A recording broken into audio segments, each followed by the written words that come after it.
Այս կոչերից մի քանի րոպե հետո այսօր հրազդանցիների եւ երկաթի հանքի բանվորների միջև վիճաբանություն սկսվեց։ Երեխա առողջության հաշվին ես ընտանիք բողում։ Չէ։ Բա ում հաշվին ես բողում։ Ում հաշվին պատասխան դուրս։ Մեր հաշվին ենք։ Այսինքն ոնց ես բաշխ։ Էսի պապուտ, որ պապուտ գուտնա, գուտանն խոտնա մնացեսն է։ Ինչես եք էստե։ Էսի մեր պապերի հողերն է, մենք ուզում ենք առողջ ապրենք։ Մեր երեխեքը չդունավորվեն։ Երկաթի հանքի շահգործման թույլտվություն ստացած ընկերությունից որևէ պատասխանատու անձ այդպես էլ չներկայացավ։ Արդյունքում Հրազդանում բողոքի ակցիայի դուրս եկած բնակչությանն ու բնապահպաններին այսօր հաջողվեց դադարեցնել երկաթի հանքի շահգործման նախապատրաստական աշխատանքները։ Հենց հանքում նրանք ջարդեցին արդեն հանված փորձանմուշները։ Դուք ձեր վրա վերցնեք, ես կամ ձեր գյուղ, ձեր, չգիտեմ, քաղաք, ձեր կողի շենքը քանդեք։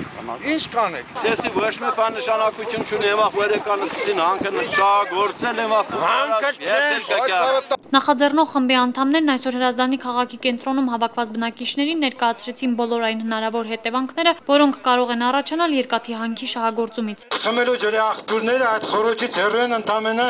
100 մետր, ոչ ավել։ Խմելու ջուրը միանգամից կամ ոչնչանալու է կամ թունավորվելու է։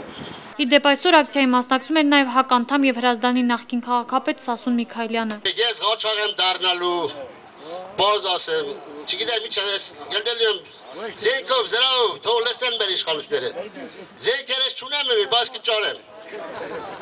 Գլեմ թույլ չեմ տա։ Հիշեցնենք, որ հանքը բնապահպանության նախկին նախարար Վարդան Այվազյանը վաճառել է Ֆորտունա Օիլ չինական ընկերությանը, որն արդեն 2012 թվականին Հրազդանում կսկսի վերամշակող գործարանի շինարարությունը, իսկ 2 տարուց ակնկալում է ստանալ 2 միլիոն տոննա երկաթի խտանյութի արտադրանք։ Նելի Լազարյան, IPV